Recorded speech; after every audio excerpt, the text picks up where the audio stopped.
In this video, we are going to do the example where we have a charge of 7.8 microcoulombs that's placed at the origin.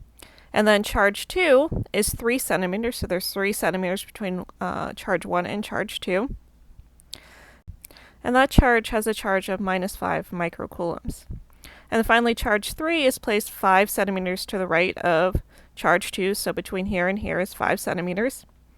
And that charge has a charge of 9 microcoulombs. And we want to know what the net electric force is on charge 1 due to charges 2 and 3. Now, the nice thing about this problem is that we're dealing with a line. So essentially, we're only worrying about forces acting in the x direction. So we don't have to worry about breaking anything into components.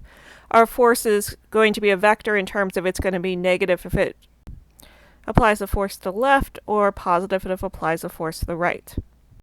Alright, so the first thing I'm doing here is establishing whether the force from 3 on 1 and the force from 2 on 1 is negative versus positive. So I've reminded myself I'm doing everything from the perspective of charge 1. So charge 2 is negative while charge 1 is positive, which means charge 2 is going to pull charge 1 towards it, which is why I have this drawn to the right and why I made it positive over here. Now, keeping in mind we're doing things from the perspective of charge 1, charge 3 is positive, and so is charge 1. So that means that charge 3 is going to push charge 1 away, because it's repulsive. So that means that the force from charge 3 is going to the left, and why I made it negative up here. I've now plugged in the relationship, so our Coulomb constant times charge 1 times the other charge divided by the distance between them squared. So that means for our first term, we're taking our Coulomb constant times charge 1 times charge 3.